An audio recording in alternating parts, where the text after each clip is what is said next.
Now, many challenges can arise in the preservation of languages, but equally, many strategies can be created to counteract them.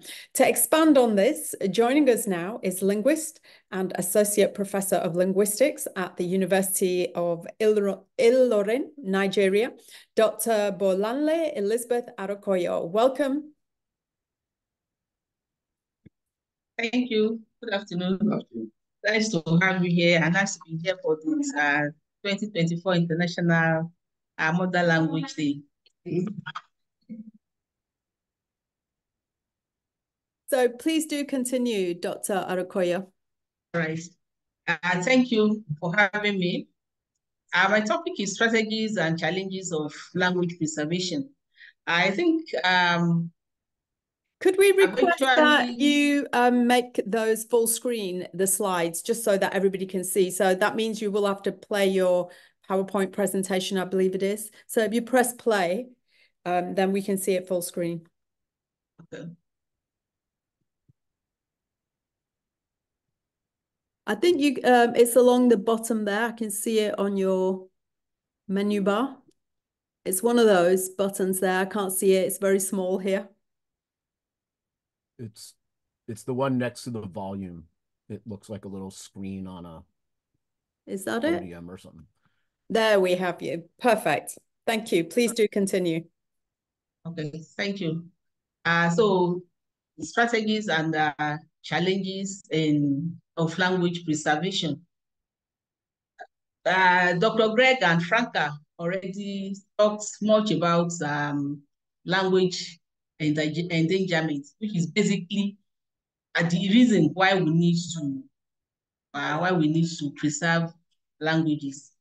And when you talk about language preservation, basically, it deals with making sure that our languages don't go into extinction. I didn't intend to share my screen for long. I just wanted to show this. So I'll go back to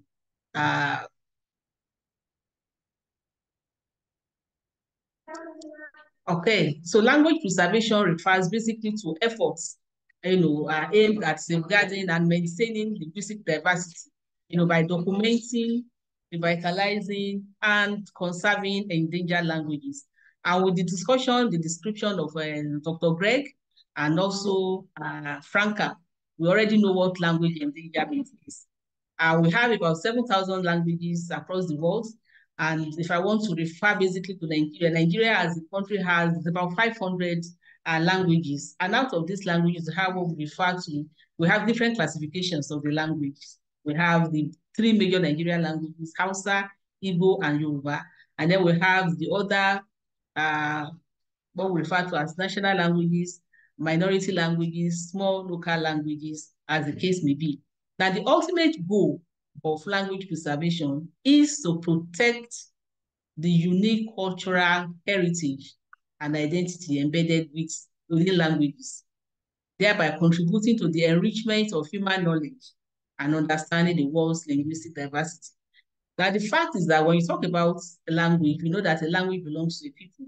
And the essence of, talking about language preservation is for us to be able to prevent any language from going into extinction.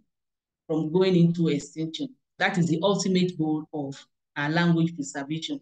And when you do that, because when a language is lost or when a language dies, automatically a whole generation of cultural heritage, of indigenous knowledge and others are lost. And so the essence of language preservation is to make sure that no language goes into extinction. When a language dies, future generations lose a crucial part of their cultural heritage, thereby hindering a complete understanding of their roots. It means that there won't be any intergenerational transfer, as the case may be. So the importance of language preservation cannot be overemphasized. The importance of language preservation cannot be overemphasized. It is important, for maintaining our cultural heritage, for fostering social cohesion and preserving historical knowledge. Part of one very important thing about language preservation is the issue of oral. Dr. Arokoyo, sorry to interrupt. Are you still sharing your presentation or did you remove it? Do we still need to see it? No. Okay, thank you. Just wanted to check. Thank you so much. Yeah, no, since this thing you said you don't really need to share, so I just want to, since the time is very limited, so please, not a problem. Okay, all right, thank you. Now, there have been different efforts, various efforts at language preservation, right from the time of, in fact, reducing languages to writing. You know, when you reduce the language to writing, when you develop your writing systems, you know, and so on and so forth, there are also efforts and right from time. So it's not something that has just started, you know. So you talk about oral traditions, the issue of, you know, the advent of when the elders pass down oral knowledge, like storytelling, like songs, like chants, like rituals. For example, in Yoruba, which I speak, you have the different rituals, the Ifa purpose, and the rest of them passed down from generation to generation. But of course, now with modernization and the rest of them, they have all been reduced to writing, and you have them even as literary texts now. So you talk about your writing systems, and then basically to talk about our religious institutions and colonial encounters. Religious institutions have played a very, very important role in language preservation. We talk about colonial encounters. For Yoruba, you could say that even before the advent of colonization, we talk about the slave trade. Those are issues that we still talk about. The first thing that you can trace the first writing, the first design of photography for Yoruba, Samuel Ajayi Crowther, was a returned slave, you know, who came in and, you know, tried to, he, in fact, wrote along with the Church Missionary Society, were the ones that wrote the first Bible, and they worked on the orthography of the language, and so on and so forth. They did a lot, you know, for Yoruba language. And of course, this also applies to other languages spoken in Nigeria. So there's no way you talk about the history of Yoruba language and language preservation that will not talk about Samuel Ajayi Crowther, you know, Bishop Samuel Ajayi Crowther. So if I'm using Yoruba as an example, because that is the language I speak, and that is the language I've been working on, apart from the other languages that I've also worked on. I'm talking about the strategies. I know my time is almost gone. Strategies in language preservation. There are many strategies that we use. First, which is very important, is the issue of intergenerational transmission. That is passing knowledge, encouraging elders to share their language with younger generations through storytelling, through conversations, cultural context. Then you have family and community involvement, whereby you create spaces for families and community members to interact in their native language. Now, with the advent of modernization, technology, and so on and so forth, you discover that in most homes, people don't use their their mother language. They do not use their mother tongue. They use the other dominant language. For example, Nigeria, the lingua franca of Nigeria is English, and that is the language that we use in school medium of instruction, and even in so many homes, English is spoken. And so the idea is that if it is possible, whereby you have family and community involvement, and people speak their language in their homes, they tell stories. When we were growing up, we had all these folklores, we sit on that. There was no light then. And so we didn't have a choice but to come together in the night and we tell stories. But now we do not have that. So the idea is that if that can be brought down, it will help. Another strategy is talking about education and mother tongue programs. Bilingual education, you integrate bilingual education, then even mother tongue education. In Nigeria today, the medium of instruction is English. But of course, we recently have the national policy on education that says that we should use, that the mother tongue should be used at the first level of primary education, and then gradually English should be introduced. But of course, due to so many reasons, we still know that that one is a little bit it's still coming up. It's still coming up. And we also have some states, some regions that have tried to introduce using the native language in even in some schools, in their assemblies and the rest of them. And then we encourage community involvement. That is another strategy, community involvement, because the language belongs to the people. And so the best way to preserve the language is when the community makes efforts to make sure that the language is preserved.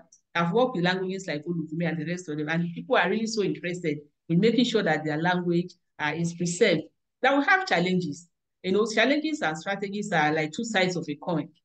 The challenge, the strategies, there is a way they at the end of the day come together and create something that we can use. Now, some of the challenges are one, you have negative attitude towards indigenous languages, because just like Franca said, the dominant languages are the languages that you use for official purposes. And so people prefer, in fact, parents prefer their children to speak, the dominant or the lingua franca, because it gives them more opportunity that they feel that the mother tongue or the native language will not provide. You have language shifts and dominance of English, dominance of English, and not just dominance of English, but even dominance, because when you talk about the major Nigerian languages, if you look at the North, for example, they do not all speak Hausa, but you discover that Hausa has dominated the other small languages that we have there. So you have lack of documentation, a language shift, then the education system, which I already explained. Now, our call to action. Despite these challenges, you have efforts to preserve indigenous languages. The efforts continue, and my own is that we should learn and use the language. If you speak an indigenous language, actively use it in your daily life, and then you encourage others to do the same. And we try to support initiatives, that will help in preserving the languages. Language preservation is very important. Then advocacy too. Most of us have been working. Incidentally, the two other speakers, we've had connections. I've been working with Greg with Living Tongues for Indigenous Languages, and involved in documenting and preserving languages via, dictionaries, online dictionaries, bilingual dictionaries, and the rest, and so many other things that we have done. Thank you, Dr. Arokoyo. Sorry, we're almost out of time, but I have a question for you. Okay. So one of our guests in the audience, and I want to make this a reference, but particularly to the younger generations who are very technologically attached, and that is their life. And the question was, does technology thrive or kill endangered languages? Now, Franca addressed some of those points earlier, but I was just wondering if you could very briefly just give your take on responding to this question from our audience member. Yes, thank you. I said that challenges and strategies, they are two sides of the same coin. Technology could advance, and at the same time, we also have, it will also have negative impacts. But as it is, what we have done so far is that we have been able to use technology, because we have too many groups, different social media platforms where languages are taught and learned. But apart from that, in the homes, when you get to the homes, you discover that the advent of technology, on the other hand, is also affecting negatively, language, the use of language. Yeah, you have a point. It's a double-edged sword. It really is. Yes, on one hand, the progression, it can offer a new platform for endangered languages to become more visible, as Franca mentioned. But then the other side of it is that predominant languages could prevail even more. But Dr. Arokoyo, thank you so much for your insights and contribution. Really appreciate it.